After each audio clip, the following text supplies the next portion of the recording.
Olá, pessoal, sejam muito bem-vindos à correção da prova da ANRIGS 2022. Eu sou a professora Monalisa Carvalho, da ginecologia, e agora a gente vai fazer a correção da prova de gineco, né? Uma prova que deu uma mudada aí no padrão da prova, considerando o padrão da prova 2021, uma prova um pouquinho mais cheia de pegadinha, olhou menos fisiopatologia, que era um detalhe bem importante para a prova da ANRIGS, né? Foi bem importante em 2021 e agora foi uma prova que trouxe um pouquinho mais de pegadinha.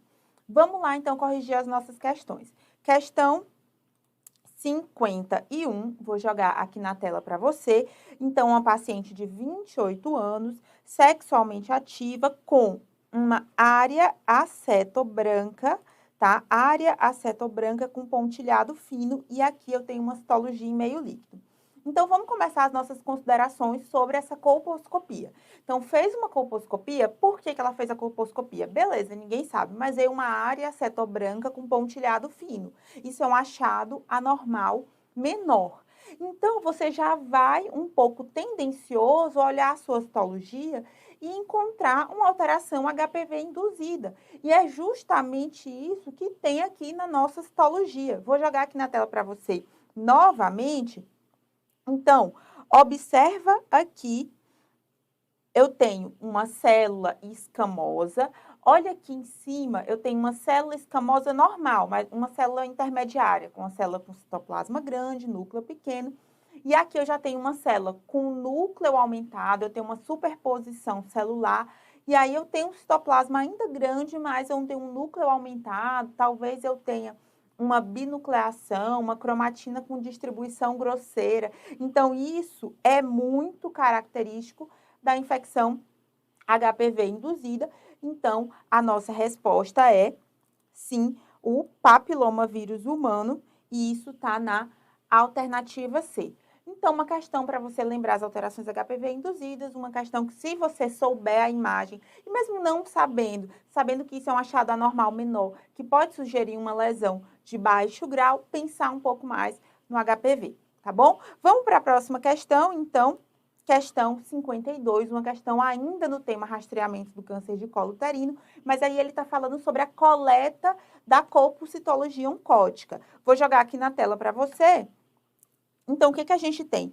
Ele fala que a coleta dupla é preconizada pelo Ministério da Saúde, e aí ele fala da sequência de coleta dupla. E aí ele traz algumas ferramentas, né? Então, aqui no 4 eu tenho uma pinça, no 5 eu tenho um esterômetro, no 2 um espéculo, no 7 uma espátula, que é a espátula de Aires, no 8 uma escova endocervical, tá?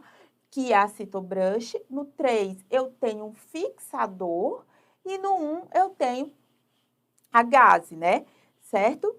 Então, o que a gente tem de sequência da nossa coleta da colpocitologia oncótica? Então, lembra que a nossa coleta é uma coleta dupla, então é uma coleta que eu pego ectocervice e endocervice. Então, o que você vai fazer? Vai colocar a sua paciente em posição ginecológica, vai estar com as mãos adequadamente limpas, com as luvas calçadas, e aí você vai passar o espéculo. E aí ele traz uma decorebinha nas alternativas, que ele coloca lá o nome do espéculo, é o espéculo de Collins, pessoal. Então, você vai passar o espéculo, visualizar o colo uterino, e aí você vai ver que se tem alguma secreção que você precise, então, limpar algum excesso com a pinça Cherron, que ele não coloca o nome aí. Então, você vai aí utilizar a pinça para talvez manipular o colo, posicionar direito, limpar algum excesso de secreção e aí fazer a coleta da citologia. Ectocervice com a espátula de Aires, que está justamente aí na 7, e a endocervice com a citobrush ou escova endocervical, que está na 8, tá? Quando terminar essa coleta, você vai, então, colocar isso em lâmina, em locais diferentes, numa lâmina, tá? Pensando em citologia convencional, e depois vai fixar ou com spray fixador, que tá na 3, que é o que tá aí na imagem, ou com uma solução com álcool a mais de 90%, tá? E isso tá na alternativa B, tá? Então, se você soubesse os passos da coleta de citologia, você conseguiria responder essa questão sem mais problemas. Vamos para a próxima questão. Questão 53, que é uma questão de propedêutica do casal infértil. Então, maioria das provas te cobra propedêutica do casal infértil e tratamento desse casal. Então, vou jogar aqui na tela para você. Ele tem 3 assertivas. A primeira assertiva é sobre biópsia de endométrio, que não é um método preciso de ovulação em mulheres inférteis. Bom, essa assertiva é verdadeira. Por quê? A biópsia de endométrio, ela pode até ser utilizada para identificação de ovulação, mas é um método que não é preconizado pela Sociedade Americana de Medicina Reprodutiva e nem pela Febrasgo. Por quê? É um método invasivo que deve ser reservado para pacientes com suspeita de patologias intracavitárias. O que você visualizaria numa biópsia de endométrio? Você faria a biópsia no período 21º a 23º dia do ciclo para identificar o endométrio secretor, que seria o endométrio com ação da progesterona. E também ver se esse endométrio estaria naquela janela de oportunidade para a implantação. Mas foi visto que ele não serve muito para isso, então fica reservado mesmo para as patologias endometriais. Portanto, assertiva 1 verdadeira. Jogar aqui na tela mais uma vez, ele fala na assertiva 2 que a histerosalpingografia é considerada padrão ouro para diagnóstico de permeabilidade tubária. Essa assertiva também é verdadeira. Monalisa, mas eu já vi numa aula sua, inclusive, que o exame inicial para o fator tubário é a histerosalpingografia, em que eu vejo a permeabilidade tubária, a prova de Cote ou prova de Coté, e o padrão ouro seria a videolaparoscopia com cromotubagem. Ok.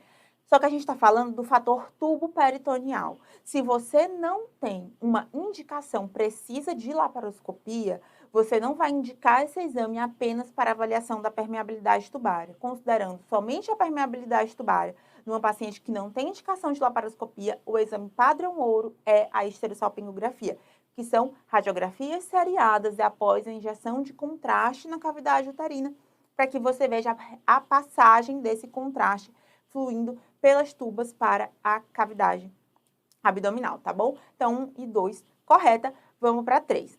Bom, na 3 fala que a histerossonografia é um método definitivo e considerado padrão ouro para o tratamento e diagnóstico de patologias intrauterinas. E isso já bati na tecla várias vezes com vocês em propedêutica do casal infértil. Quem é o exame inicial para patologias uterinas, para avaliação do fator uterino? Ultrassonografia transvaginal. Histerossonografia pode ser feito? Pode, mas quem é o padrão ouro? Esteroscopia diagnóstica. Por quê? Porque eu vejo essa cavidade endometrial com visualização direta e eu posso, inclusive, fazer diagnóstico. E até para algumas patologias, pequenos pólipos, por exemplo, pode ser feito tratamento naquele mesmo momento, tá bom? Então, para a questão 53, o nosso gabarito, a alternativa C, tá certo? Vamos para a próxima questão 54, mais uma imagem, tá? Questão de amenorreia secundária, trazendo mais uma imagem. Prova de gineco foi uma prova com muitas imagens, que também não era característica da prova da Anhiggs, tá? Vou jogar aqui na tela para você, para a gente dar uma olhada na questão. Então, a gente tem uma paciente de 30 anos que vem com uma queixa de amenorreia secundária. E aí, ele não conta muito a história da paciente, a evolução temporal, mas ele diz que é uma paciente que teve um abortamento há 13 meses. E o grande detalhe aqui é que ele fala aqui que o resultado do histopatológico veio coágulos com fragmentos de miométrio. E aí foi solicitado uma histerosalpingografia e ele quer saber qual das imagens é compatível com a história da paciente. E aí tá o pulo do gato, tá o X da questão. Eu tenho uma paciente que ele não te conta muita história, mas ele te conta que teve um aborto, não conta se fez a curetagem, mas depois conta que tem um AP, certo? Então, e aí nesse AP, nesse histopatológico, eu tenho fragmentos de miométrio. Então, se eu tenho fragmentos de miométrio, provavelmente essa paciente fez uma curetagem e foi curetado demais, certo? Se curetou, eu precisava curetar endométrio e curetou até miométrio, eu tenho uma paciente, então, que eu fiz uma curetagem excessiva e que essa paciente pode ter uma cicatrização anômala do endométrio. E ela pode o quê? Formar sinéquias, formar essas traves. E o que que eu vejo isso, essas traves, gerando amenorreia secundária? Por quê? Porque elas aprisionam a menstruação. E aí, essas sinéquias são vistas na histerosalpingografia através de falhas de enchimento.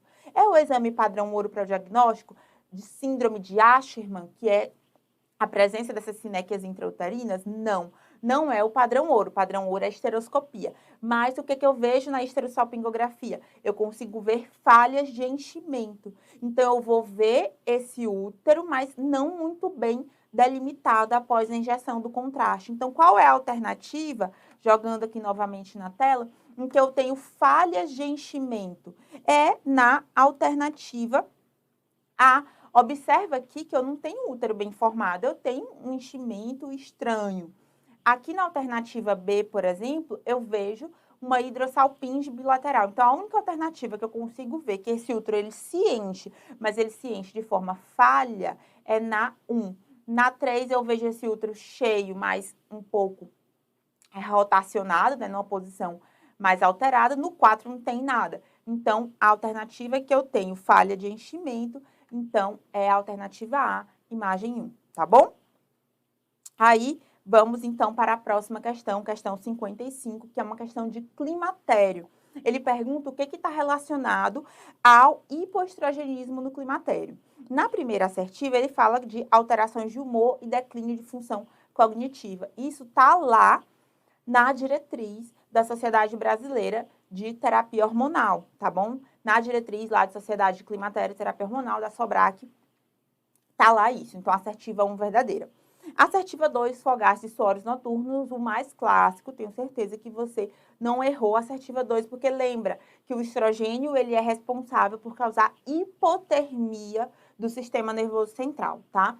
Talvez a única que tenha causado um pouco de dúvida seja a assertiva 3, ganho de peso, mas isso é verdadeiro também, considerando que lá no Tratado da Febrasgo, ele fala que as pacientes nos 5 primeiros anos após a menopausa experimentam um aumento de peso e que as pacientes que fazem terapia de reposição hormonal experimentam uma redução desse ganho de peso, tá? Então, as 3 estão verdadeiras e isso tá na alternativa D, tá? 3 pode ter dado um pouquinho de dúvida para você, assertiva 3, mais uma questão aí sem tantos problemas, tá? Considerando aí, por exemplo, a questão anterior, que é um pouquinho mais difícil. Bom, vamos lá para a questão 56, mais uma questão de imagem, tá? Imagem e contracepção. Então, vou jogar aqui na tela para você. Ele fala, ele tem uma ultrassonografia e ele pergunta sobre contraceptivos nas alternativas. O que eu tenho nessa ultrassonografia? Olha, observa que neste miométrio eu não tenho nada, mas eu não tenho uma cavidade endometrial normal. Eu tenho uma cavidade endometrial com alguma coisa aqui no meio. Gente, eu não preciso saber qual é a malformação uterina, qual é a malformação mileriana que eu tenho aqui, tá? Porque muitas vezes, só com a ultrassonografia, eu não vou conseguir dizer. Mas, o que eu tô vendo? Se eu tenho um provável septo ou um útero bicorno que tá aí, eu não posso colocar DIU. Então, eu já tiro 2 das alternativas. Eu tiro a alternativa B e eu tiro também a alternativa C. Então, esquece dispositivo intrauterino, porque se eu tenho uma malformação que altera a cavidade uterina, eu não consigo um DIU bem posicionado, esquece essas 2 alternativas. Me sobra a alternativa A e a alternativa D. E o que está errado na alternativa D? Ele fala que a paciente pode utilizar anticoncepcional combinado. Ok, até agora não tem nada que contraindique, mas deve ser avisada que ela pode ter escape por conta dos miomas intramurais, tá? A imagem não tem nenhum mioma intramural, por isso é que tá errado. A que está correta é a alternativa A. Então, por quê? A alternativa A diz que o uso de implante subdérmico está indicado. O implante é o método só de progesterona, que não fica na cavidade uterina, fica no braço não dominante, e a imagem não é uma contraindicação ao seu uso. Qual seria a contraindicação absoluta ao uso do implante? O câncer de mama. Então, ficamos aí com a 56, alternativa A, também sem grandes problemas, tá? Próxima questão, questão 57, uma paciente com sangramento irregular. Jogar a questão aqui na tela.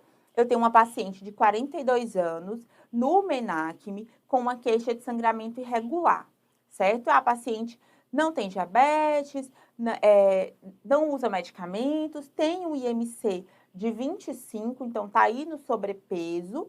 E aí ela fez o ultrassom, pensando no sangramento irregular, ela fez um ultrassom, avaliou esse eco de 7 milímetros, tá? E depois realizou uma biópsia que veio hiperplasia sem atipia. E aí, o médico colocou um DIU hormonal. E ele pergunta o que fazer, se essa conduta está certa ou está errada. E aí, para essa questão, você pode até ter ficado um pouco de dúvida, mas o que faz matar a questão é você saber que para o MENACME, eu não tenho limite de espessura endometrial padronizado para considerar que aquilo ali é um espessamento endometrial. Eu tenho na pós-menopausa, que lembra 4 a 5 milímetros se a paciente não usa TH, ou 7 a mais ou menos 8 milímetros se a paciente utiliza TH. Como é na pré-menopausa, eu não tenho esse valor, certo? Então, considerando tudo isso, eu já sei que a minha resposta é alternativa A, certo? Para pacientes no MENACME, eu não tenho esse limite, né, para avaliar a espessura de endométrio. Então, pensando em espessura de endométrio, não haveria essa necessidade realmente. A biópsia de endométrio afastou câncer, porque eu tenho hiperplasia sem atipia. E se eu não tenho atipia, qual é a minha conduta de tratamento? Progesterona. Então, o uso do DIU liberador de levonorgestrel está completamente correto. Depois a paciente pode fazer uma nova biópsia de endométrio para entender se não houve evolução dessa hiperplasia sem atipia, tá bom? Mas é isso. O que matava a questão é você saber que no MENACME eu não tenho limite de espessura endometrial, tá?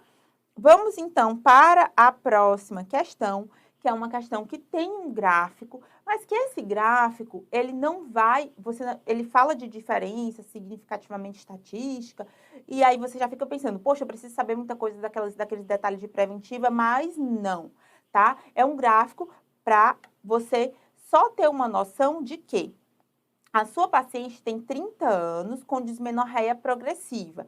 Então, vamos pensar que é uma paciente aí portadora, talvez, de endometriose. E aí ele fala de propriedades de duas medicações, que seria o análogo do GNRH e o DIU liberador de levonorgestrel. E o que você observa no gráfico? Que as duas medicações, considerando até os 6 meses de tratamento, elas têm um efeito semelhante. É isso que o gráfico quer te dizer. Elas têm um efeito semelhante na melhora da dor da paciente. Então, você usar o DIU ou você usar o análogo de GNRH, não vai ter diferença em termos de sintoma da paciente. Então, o que vai fazer você escolher um ou outro? O perfil de efeito colateral. Quem é que tem mais efeito colateral? O análogo de GNRH. Sua paciente é uma paciente jovem. O análogo de GNRH, você está ocupando receptores lá que fazem com que essa paciente não libere gonadotrofinas. E se eu não tenho isso, eu tenho uma menopausa química. Então, é uma paciente que vai ter sintomas menopáusicos muito jovem. Então, considerando o perfil de efeito colateral e a mesma eficácia nesse tempo das duas medicações, eu vou preferir o DIU liberador de levonorgestrel. E isso, então, tá na alternativa D. Eu prefiro o DIU liberador de levonorgestrel porque eu não tenho esses efeitos de hipoestrogenismo que são provocados pelo análogo, tá certo? Bom, então era isso da nossa prova de ginecologia. Espero muito que vocês tenham se dado bem na prova, tá? Qualquer dúvida, manda aqui no chat ou entre em contato nas nossas redes sociais, @estratégia-med, ou na minha rede social, @doutora Monalisa Carvalho, que a gente vai estar super aberto, super disponível para te ajudar. E conta aqui depois como é que vocês foram na prova de gineco, que a gente vai adorar saber. Um abraço e até a próxima!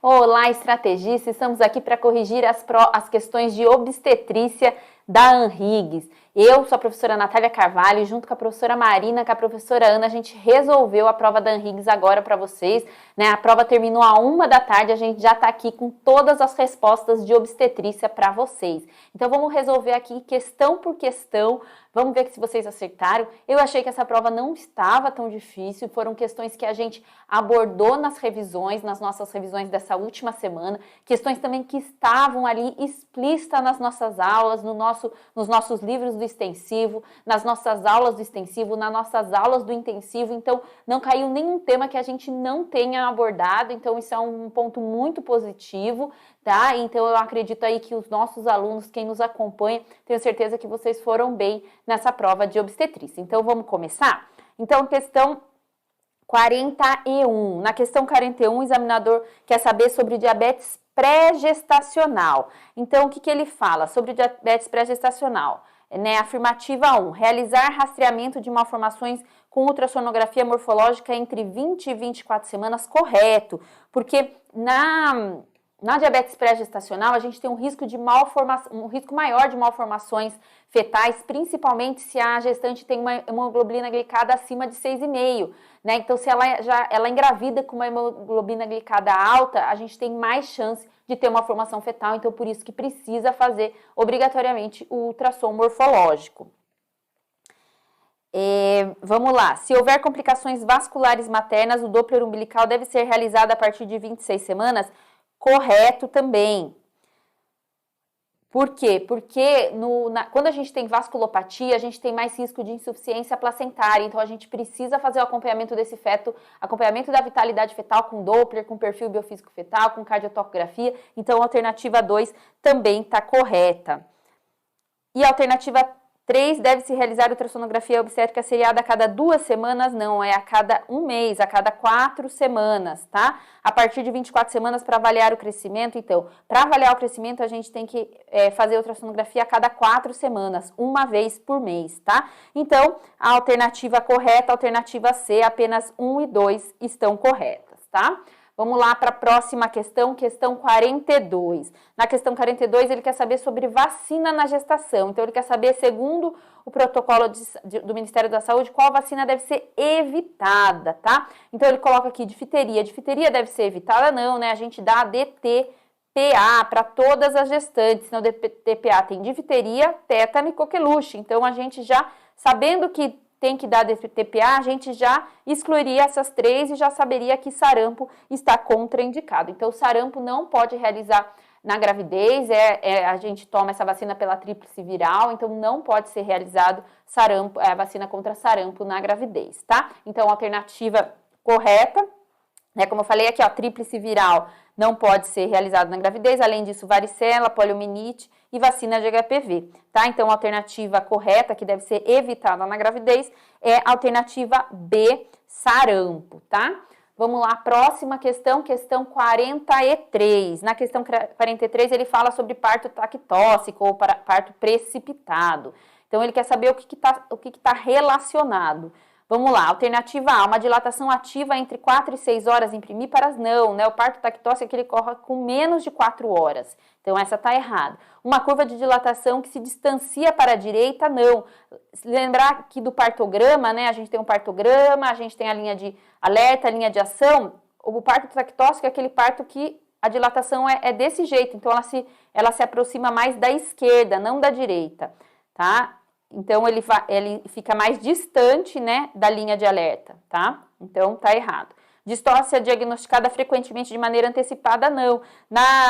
No parto tactóxico, a gente observa ele só depois que acontece, então é de maneira retrógrada, tá? E a alternativa D, maiores riscos de hemorragia puerperal, correto, tanto por atonia como por laceração de trajeto, correto, e sofrimento fetal agudo, correto.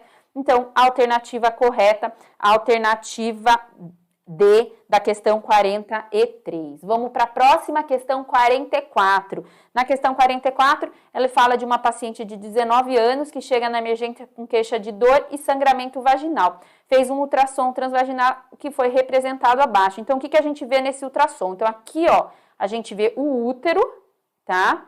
Dessa gestante. Aqui a gente vê o endométrio Essa foto não tá 100%, mas aqui a gente vê endométrio, aqui a gente vê o colo do útero. O que a gente vê aqui? Um saco gestacional com algum material aqui dentro, já no colo do útero. Então, quando a gente tem um saco gestacional baixo, já no colo uterino, o que a gente está diante? A gente está diante do quê? De um abortamento em curso. Tá? Porque essa gravidez não vai para frente, porque o saco gestacional está no colo do útero, tá? Então, uma gravidez, um abortamento em curso, tá? Então, vamos ver as alternativas. O diagnóstico mais provável e condução. Abortamento em curso, correto. Esvaziamento uterino com curetagem, correto. Pólipo cervical, não. No pólipo cervical, a gente não veria essa imagem aqui, deixa eu só limpar aqui minha tela. A gente não veria essa imagem redondinha aqui, ó, esse líquido aqui redondinho, a gente só iria ver essa parte aqui se fosse um pólipo, tá? Então, não parece uma imagem de pólipo. Ameaça de aborto, não, ameaça de aborto é quando a gente tem um feto vivo, quando a gente tem um saco gestacional no lugar certo, então não é ameaça de aborto. E também não é abortamento completo, porque a gente tem aí um saco gestacional, tá? Então, alternativa correta, alternativa A, abortamento em curso. Vamos lá para a questão 45. Questão 45, ele fala sobre endometrite. Então, uma puérpera no 14 dias com pós-parto, né, com endometrite, e ele quer saber quais os sinais que estão presentes além de febre. Então, dor pélvica pode estar presente? Pode. Útero 2 centímetros abaixo da cicatriz umbilical? Pode, porque com 14 dias o útero já tem que estar intrapélvico. Então, se a gente tem um útero 2 centímetros abaixo da cicatriz umbilical, é um útero que ainda está grande. Isso é um sinal também de infecção puerperal, endometrite, tá?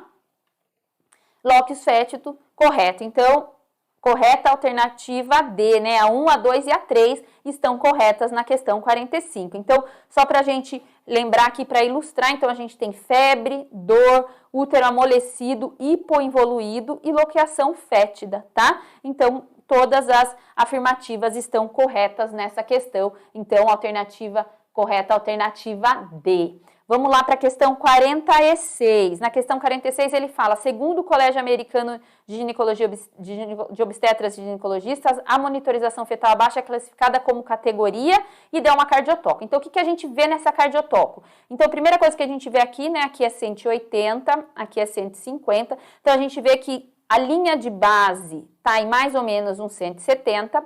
A gente vê que tem muito pouca variabilidade, né, tem uns lugares aqui que parece uma linha, então uma variabilidade diminuída, mínima, né, que a gente fala. E a gente vê desacelerações, ó, que demoram aqui em torno de uns 30 segundos ou mais para acontecer, né, ó. E que ocorrem depois do pico da contração. Então, a gente tem primeiro o pico da contração e depois que a gente tem o nadir da desaceleração. Isso ocorre com todas as desacelerações, tá? Então, o que a gente tem aqui? Então, a gente tem uma linha de base em 170, um feto taquicárdico, uma variabilidade mínima e desacelerações tardias recorrentes. Toda vez que a gente tem variabilidade mínima associada com desacelerações tardias recorrentes, a gente tem uma cardiotoco categoria 3. Tá? Então, alternativa correta, a alternativa C, categoria 3, tá, pessoal? Ah, falando nisso, a gente falou, estava esquecendo de falar para vocês, quem assistiu a nossa revisão acertou muita questão de obstetrícia, porque a gente falou de vacinação nas questões de nas revisões de obstetrícia, a gente falou sobre abortamento nas revisões de obstetrícia. Então, quem assistiu as nossas outras revisões, a gente falou muito sobre cardiotocografia também. Então, assim, quem está assistindo a gente aí no YouTube nas últimas semanas conseguiu acertar tranquilamente essas questões de obstetrícias da prova da ANRIGS, tá? Vamos lá, outra questão. Essa questão também a gente falou na revisão, tá? Então, assinale a alternativa que apresenta o grupo de drogas antihipertensivas que não deve ser ministrados na gestação. Então, vamos lá. Bloqueador do canal de cálcio é a nifedipina.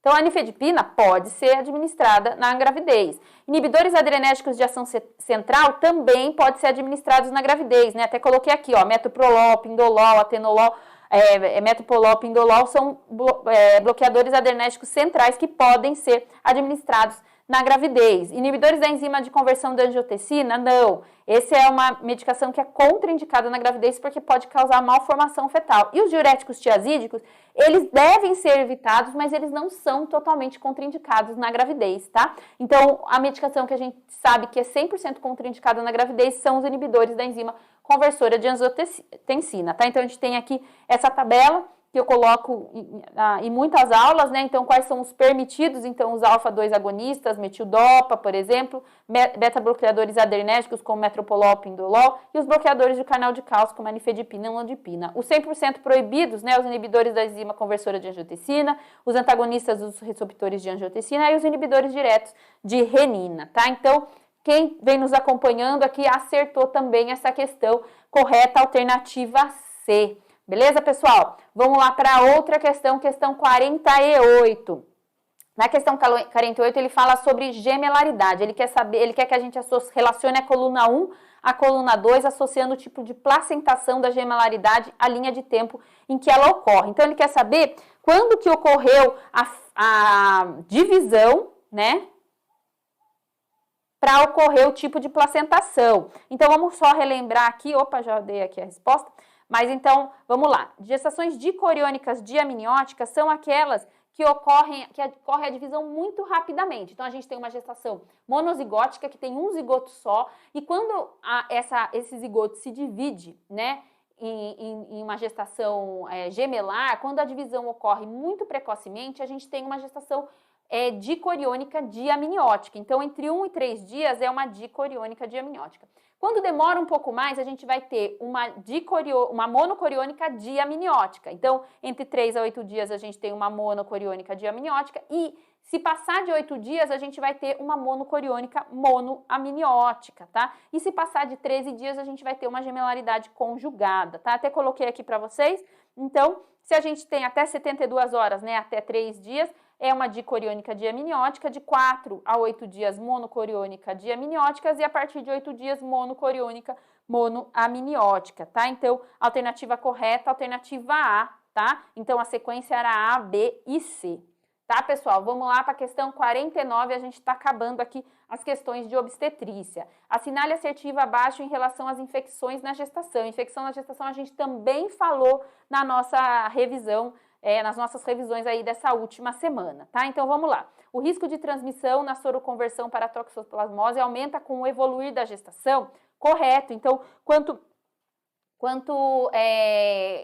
maior a idade gestacional, maior é o risco de transmissão, só que menor é a gravidade. Então, quanto maior a idade gestacional, maior o risco de transmissão, mas menor a gravidade da infecção, tá? Então, essa alternativa está correta. Vamos lá a outra. Em geral, o VDRL torna-se positivo 1 a 3 semanas após o aparecimento do cancro duro, correto? E a transmissão vertical para HIV está estimada em 25%, caso nenhuma medida seja tomada, correto também. Então, alternativa correta, a alternativa D. Beleza, pessoal? Então, alternativa D aí na questão 49. Vamos lá para a última questão, questão 50. Na questão 50, ele fala sobre trabalho de parto pré-termo. E essa questão aqui, olha, quem assistiu minha aula de trabalho de parto pré-termo não podia errar essa questão, porque eu falo muito sobre isso. Qual que é o principal fator de risco? Até falei aqui caipira. Qual é o principal fator de risco para trabalho de parto prematuro, para prematuridade? É ter um histórico de prematuridade anterior. Tanto que, se a gestante tem um histórico de prematuridade anterior, ela já tem que receber progesterona vaginal, independente do tamanho do colo, tá? Então, prematuridade anterior é o principal fator de risco para prematuridade, tá? Então, a alternativa correta aqui nessa questão é história de parto pré-termo. A medida do encurtamento do colo uterino no exame ecográfico transvaginal, ele é um fator de risco? Mas não é o principal. A vaginose mas não é o principal. Fibronectina fetal positiva é presente? Mas não é o principal. Então, o principal fator de risco, isso vocês não podiam errar, essa questão foi dada, é história de parto pré-termo, ok? Então, a questão 50, alternativa D. Beleza, pessoal? Então era isso que eu queria falar para vocês, aí todas as questões de obstetrícia corrigida pela equipe de obstetrícia aqui do Estratégia Med. A gente falou muita questão nas revisões, então continuem acompanhando a gente. Eu espero que vocês tenham ido bem. Se vocês ainda não curtiram esse vídeo, curtam esse vídeo, que vai ajudar a gente aí a conseguir cada vez mais liberar material gratuito para vocês, tá? Então, muito obrigado por vocês estarem aqui com a gente depois dessa prova, que com certeza foi cansativa. Então, obrigado por vocês estarem aqui acompanhando a gente. E a gente faz isso com muito carinho, essas correções para vocês o mais rápido possível, porque eu sei que é angustiante, a gente sai da prova, a gente quer saber o que acertou e o que não acertou. E se tiver alguma questão aí que não bateu com o nosso gabarito, a gente vai entrar com recurso. Então, contem com a gente também para fazer recurso para vocês se ver que vai precisar, ok? Não deixe de falar com a gente nas redes sociais. Muito obrigado e até mais. Olá, meus queridos estrategistas, futuros residentes aí da AmHiggs. Como vocês foram na prova de pediatria? Nós achamos uma prova simples, direta, com muito conteúdo aí que foi passado em revisão, hora da verdade, premonição, né? Mas com alguns detalhezinhos aí que podiam dificultar a vida do aluno, tá? Eu vou corrigir agora algumas questões da pediatria, outras as especialidades vão responder e depois eu volto para responder aí o resto da prova de pediatria. Legal? Vamos começar então. Começando aqui com a questão 63, que era de amamentação. Ela fala que a mãe está amamentando o filho de 4 meses exclusivamente aí, né? E foi orientada aí para guardar o leite para oferecer ao filho quando estiver fora de casa, porque ela vai aí começar a trabalhar. Situação bem comum aí no dia a dia das mães. A primeira falava sobre o tempo que o leite pode ser mantido aí em geladeira e em freezer. Isso a gente falou para vocês. Deu até um macetinho aqui, ó. Ar gela 12, frisa 15. Porque em ar ambiente é rápido, você tem que dar de imediato. Geladeira pode ficar 12 horas e freezer aí pode ficar 15 dias armazenado o leite materno. Aqui ele está falando que o leite pode ser conservado em geladeira por 12 horas e no freezer por até 15 dias. Perfeito, essa daqui correta. Vamos para outra. Ele fala que o leite materno deve ser oferecido de preferência em um copo, xícara ou colher. Tá certo também. Para não ter confusão de bico aí, porque o bico da mamadeira é mais fácil de sugar. Então, muitas vezes, o bebê que começa a ser amamentado na mamadeira larga o seio, e não é isso que a gente quer. Então, correto. Terceira, o leite materno retirado não deve ser fervido nem levado ao micro-ondas, apenas aquecido em banho-maria. Correto também. A gente não bota nem para ferver e nem em micro-ondas. A gente pega ali o recipiente e coloca em banho-maria. Então, aqui todas estão corretas. A alternativa da 63 é D. Vamos para a próxima. 66, falando da vacina BCG aqui.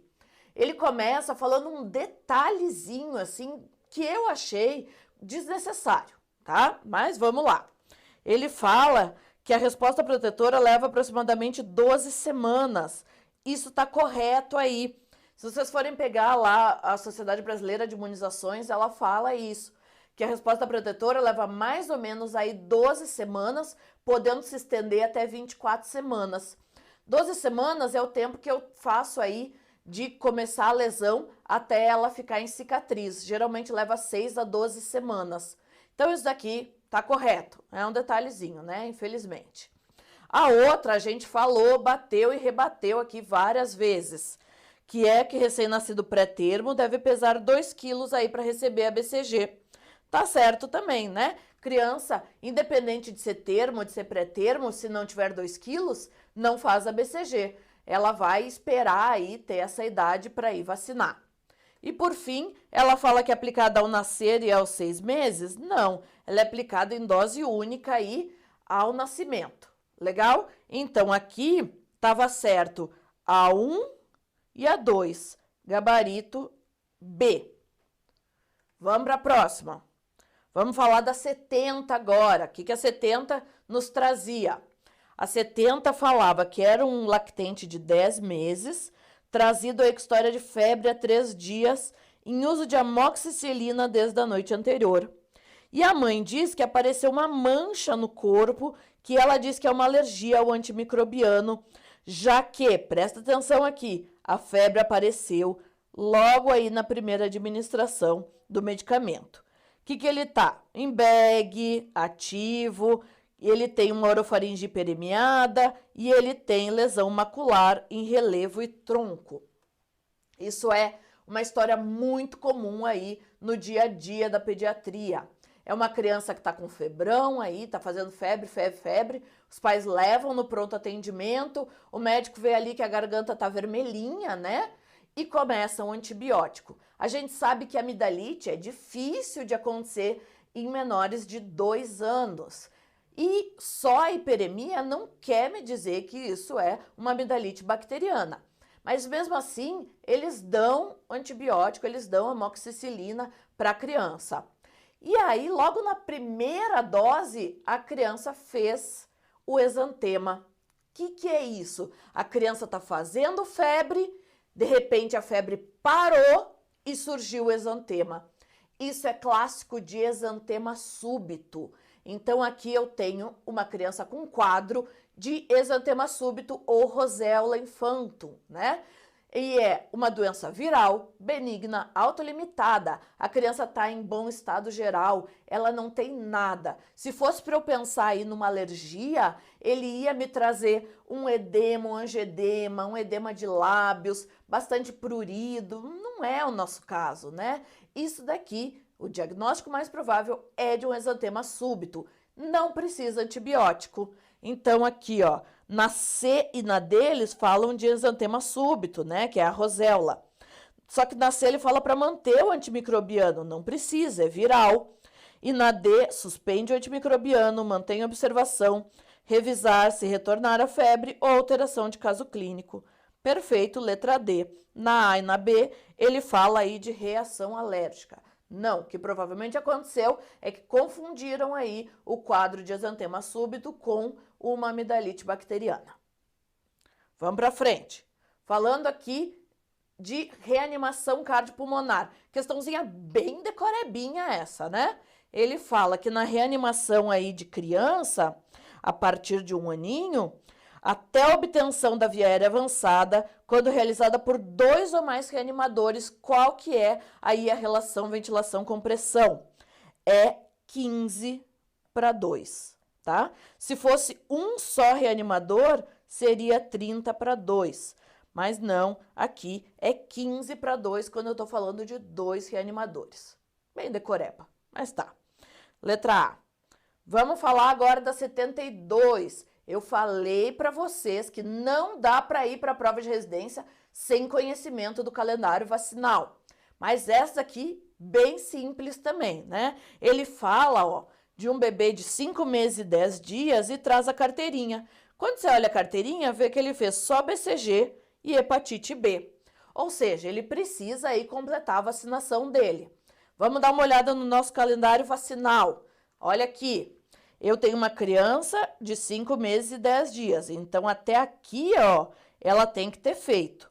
Ela fez a BCG e ela fez a hepatite B. O que ela não fez? 2 doses da pentavalente, 2 doses da polioinativada, 2 doses da pneumo, 2 doses do rotavírus e 2 doses da meningo.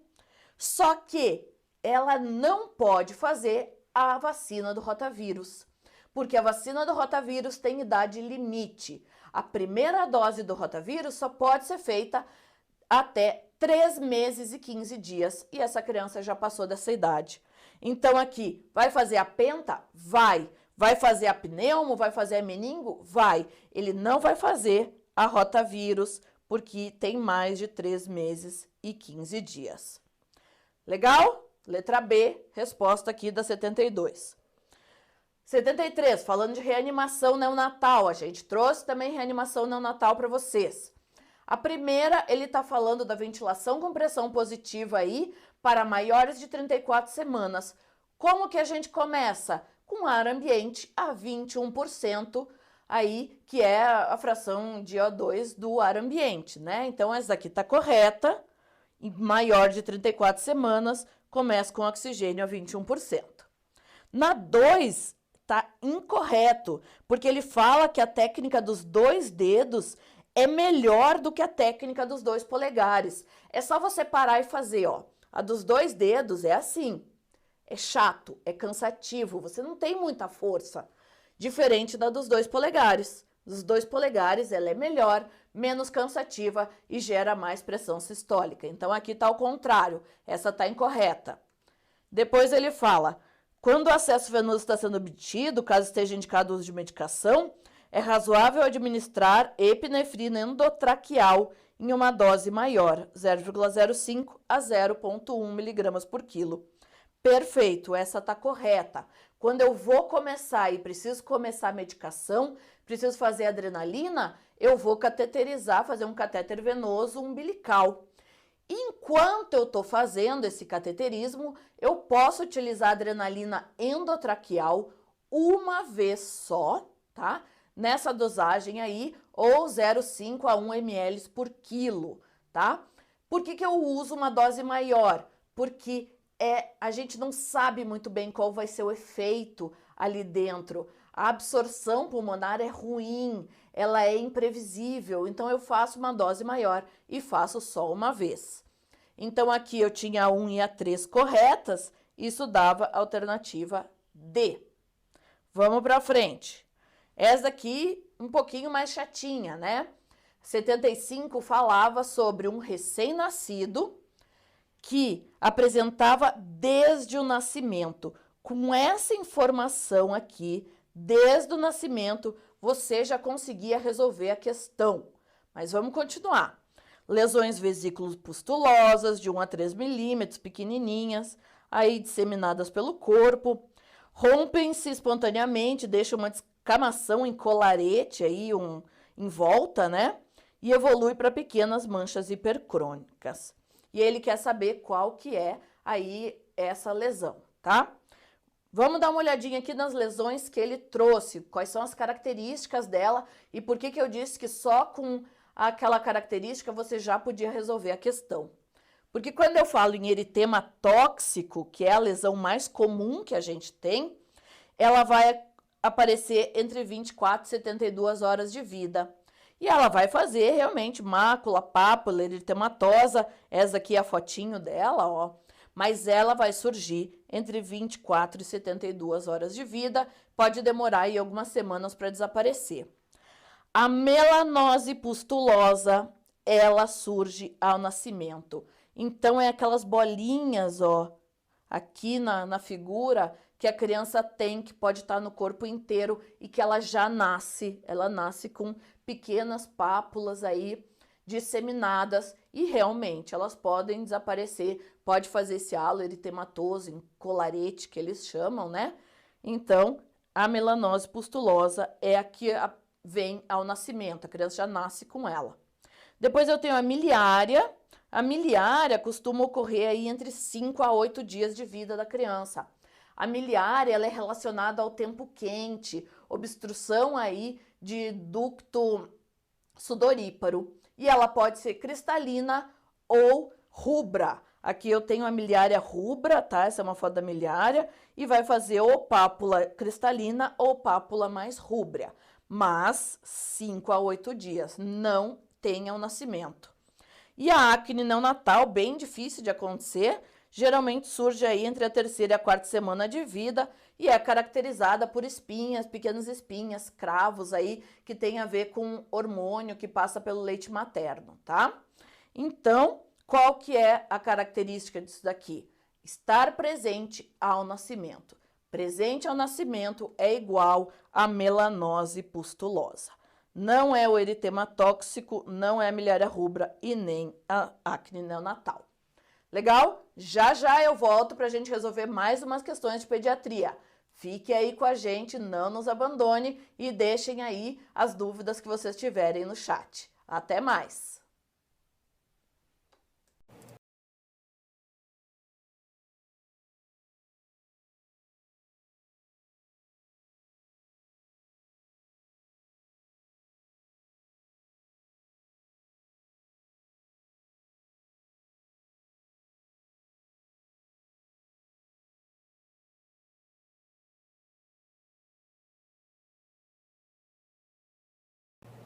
Fala, estrategista, tudo bem com você? Meu nome é Juan de Molinari, sou professor de cardiologia aqui do Estratégia Med. Estou aqui para esse grande evento, que é o gabarito da Anhiggs da prova que você acabou de fazer. Aqui no Estratégia Med é assim, a gente não espera o gabarito oficial não. A gente já vai aqui dar a nossa opinião sobre as questões dessa prova e até já te falar qual questão que a gente acha aí que cabe recurso, tá? Cardiologia bombou nessa prova, foram 7 questões, sendo que tem uma de pediatria, uma de GO, que é dos dois temas ali, né? Envolve pediatria e cardiologia, envolve GO e cardiologia, então foi de 7 a 9 questões de cardiologia nessa prova, é muita coisa, caiu muito cardiologia na prova da Anhiggs e nas revisões de véspera do Estratégia Med, a gente te deu questão de bandeja. Então já te convido a curtir esse vídeo, é um vídeo feito aqui ao vivaço para vocês e também já te pedi também para se inscrever no nosso canal, para que você não perca nenhuma das nossas revisões, porque você está perdendo questão se você estiver perdendo aí nossas revisões, tá? Junto aqui com o professor Bruno Ferraz e o professor Paulo Dalto, já te convido também a nos seguir no Instagram. Nós corrigimos as questões de cardiologia da prova da Anhiggs, tá? Então a prova já começou com uma questão de cardiologia, questão número 1, já era uma questão de parada cardiorrespiratória. Se você nos segue, você sabe que eu falei essa questão na nossa revisão de véspera, né? Já te dei essa questão, mas houve um erro grave nessa questão, então é uma questão que eu acho que cabe recurso, já vou te adiantar isso, e conta conosco aí para a gente poder entrar com esse recurso, tá bom? O que essa questão pedia para a gente? Ó, durante uma partida de futebol, um jogador caiu desacordado, necessitando de atendimento imediato da equipe médica. Considerando que você é o médico responsável, assinale as alternativas abaixo, numerando de 1 a 4, de acordo com a melhor sequência para o atendimento nesse caso. Então, é uma questão de suporte básico de vida, que eu frisei isso na revisão de véspera. Eu falei, ó, vai cair na prova. E caiu mesmo, né? Então, vamos lembrar a sequência, ó, é o 5C ABD. Então, a gente começa o atendimento checando a segurança do local. Como é um campo de futebol, a gente já sabia que o local era seguro. Depois, checar a responsividade, chamar ajuda, checar o pulso, começar a compressão torácica e depois abrir via aérea, depois fazer ventilação e desfibrilação. Então a sequência é o 5C-ABD, né? Essa é a sequência. Mas vamos dar uma olhada na questão? Olha só a sequência que essa questão nos mostra, hein? Vamos lá. Então ele tem aqui, ó, checar segurança, nem colocou na questão, mas ele tem checar responsividade, que é o passo 2 lá. Então vai ser o nosso primeiro passo aqui, certo? Depois de checar a responsividade, a gente chama ajuda. Não tem a opção chamar ajuda, tudo bem, a gente vai para as opções que tem. A próxima opção seria checar o pulso, então aqui seria 2, né, checar o pulso. Depois de constatar que o paciente não tem pulso presente, a gente começa as compressões torácicas. E a via aérea vem depois da compressão torácica, seria o 4. Então a sequência correta seria 4, 1, 3, 2, tá? A gente olha aqui, não existe essa sequência. Então, pode ser, por exemplo, que ele solte como A. Eu acho, né, que ele vai soltar como AD o gabarito. Por quê? Pensa comigo, ó. Vamos pegar a primeira. Eu começo na primeira iniciando compressão, né? Que seria o 3, aqui seria o 1, tá? Iniciar a compressão antes de checar a responsividade, imagina só. O paciente está lá de olho fechado, você nem checou a responsividade, já começou compressão, não faz sentido. Então, a A não faz sentido algum, né? A gente começar a compressão antes da responsividade. Olha a B. Ele começa o atendimento garantindo via aérea. Está totalmente errado isso aqui, né? Então, a B também está errada. Via aérea foi lá para o final no atendimento. Olha a C. Ele começa o atendimento checando o A2 aqui, né? A2 seria aqui, ó. Então, vamos lá. A C, ele vai começar o atendimento no número 2 aqui, né? 2 seria o primeiro. Então, garantir via aérea e o 1 seria o último. Então, ele checaria o pulso primeiro, depois via aérea, depois checar a responsividade. Então, quer dizer, você vai checar a responsividade depois de ter checado o pulso, depois de garantir via aérea. Então, se o paciente está respondendo lá, você já garantiu o pulso, não tem muito sentido, né? Agora, olha a D, ó. Ele começa, então, a D. Vamos fingir aqui que a gente marcou a D, em 2, 1...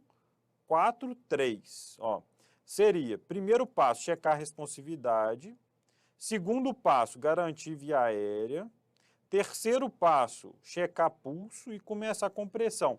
Tá errado? Tá errado. Essa aqui seria a sequência daquele CLS antigão lá, né, de 2010, lá para trás, que seria o ABC, tá? Então, por isso que eu acho que vai marcar D, mas é uma questão totalmente desatualizada, né? A sequência correta não está aqui, então é uma questão aí que cabe recurso, tá? Eu acho que ele vai marcar D como gabarito, mas é uma questão que, sem dúvida alguma, você vai contar conosco aí para um recurso, tá? Vamos para a segunda questão, que também é uma questão de PCR. Assinale a alternativa que configura o elemento-chave para o sucesso da reanimação e que aumenta a probabilidade de sobrevivência. Então, vamos lá. Iniciar rápido as manobras de RCP? Perfeito.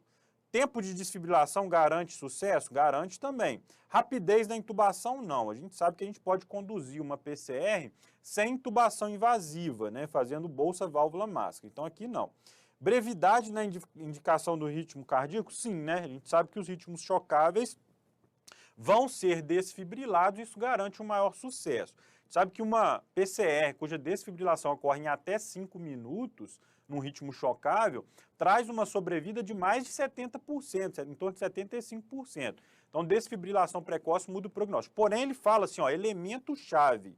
E a gente sabe que quando a RCP não começa, a gente perde em torno de 10% de chance de prognóstico, né, de sobrevivência, a cada minuto atrasada na RCP. Então, de nada adianta eu desfibrilar precocemente se eu não comecei a RCP. Então, é uma questão que tem várias alternativas que garantem melhor prognóstico, 3, né? Mas, sem dúvida alguma, o ponto-chave é iniciar a RCP, é letra A, tá? Tem que iniciar a RCP, porque senão o desfibrilador vai chegar com o paciente que não teve RCP, a chance de sobrevivência já despencou 10% por minuto, tá? Então é uma questão que tinha que raciocinar para poder ver aí que é a alternativa A.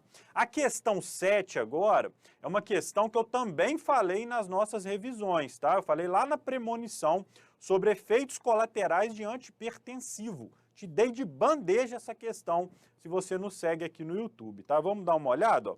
Ele quer que a gente associe a coluna 1 com a coluna 2 em relação aos efeitos colaterais. Então vamos lá. Hiperpotassemia, qual dos antihipertensivos dá? Ramipril. Edema de membro inferior, quem que dá? Amlodipino. Opa, perdão, aqui é 3, né? Então vamos lá. Amlodipino, edema de membro inferior. Broncoespasmo, beta-bloqueador, né? Vamos lembrar aí do atenolol. Tá? Apesar do atenolol ser cardioseletivo, ele também pode dar broncoespasmo, porque não é 100% cardioseletivo. E hiperglicemia, quem que dá hiperglicemia são os tiazídicos, ó. Então a sequência é 1, 3, 2, 4. Onde que está 1, 3, 2, 4? Na letra B, tá? Então a questão 7, questão de efeitos adversos de antihipertensão, dado de bandeja para você na nossa premonição Anhiggs, tá? Vamos para a próxima, questão 17 também, questão de cardiologia sobre antihipertensivo também, questão que também foi falada na premonição, tá? Ó, vamos lá. Há diversas classes de antihipertensivos disponíveis. Assinale a alternativa em que foi demonstrado que o uso de uma droga antihipertensiva específica melhora os desfechos da doença. Então essa questão tem algumas pegadinhas, hein? Vem comigo. O uso do beta-bloqueador melhora o desfecho em paciente diabético? Não. Beta-bloqueador melhora o desfecho no paciente com síndrome coronariana aguda e o paciente com insuficiência cardíaca de fração de ejeção reduzida, tá? O fato de ser diabético pode até piorar a glicemia, né? Dar mais hiperglicemia e tal. Então, não. Essa aqui está errada. Vamos para B. O uso de bloqueador do receptor de angiotensina, BRA, melhora os desfechos na doença renal crônica não diabética. Isso aqui é pegadinha, tá? O IECA, a gente já tem evidência de melhorar o desfecho nas doenças renal crônica não diabética. O BRA é só na doença diabética, doença renal crônica diabética. Então tá fora, tá bom? Alternativa C, isso por estudo, tá, gente? A gente não teve estudo que mostrou redução de desfecho na doença renal crônica não diabética, especificamente com o BRA, não. Apesar de, às vezes, o paciente é intolerante ao IECA, a gente vai usar o BRA, né? Porque é uma droga que também a gente entende ali que o mecanismo é semelhante e deve ter benefício, mas isso não é comprovado na literatura, está na diretriz de hipertensão, tá? Bora para a alternativa C. O uso de IECA melhora o desfecho nos pacientes com diabetes? Não. O IECA melhora o desfecho no paciente com diabetes e doença renal crônica, tá? Opa, aqui eu pus B, mas é D, né? Doença renal crônica, tá? O uso de IECA melhora os desfechos em pacientes com infarto agudo do miocárdio recente, perfeito. Então, melhora, né? A gente sabe que o IECA é uma das drogas que altera a sobrevida no infarto. Então, tá aqui, questão 17, a alternativa D, tá? Alternativa D para 17, tá bom? Questão um pouquinho mais difícil, porque tinha um detalhe ali que poderia te confundir, mas sabendo do infarto, você já está cansado de saber aquela nossa sequência do Monabiche, né? Você poderia acertar aí o IECA, tá bom? Bora para mais uma. Questão 18. Você recebe no departamento de emergência um paciente com insuficiência renal crônica. O paciente faltou às últimas 2 sessões de hemodiálise e, ao preocupar-se com hiperpotassemia aguda, né, você solicita um eletrocardiograma. Qual das seguintes alterações fortaleceria a suspeita clínica? Então, essa questão foi dada para você de bandeja na nossa revisão de nefrologia, revisão de véspera de nefrologia para a prova da Higgs, a questão, ó, de bandeja para você. Então, vamos lá. Vamos lembrar que a hiperpotassemia dificulta a despolarização e facilita a repolarização. Então, vamos lá. Presença de onda U é na hipopotassemia. É o contrário. Onda U aqui é de repolarização.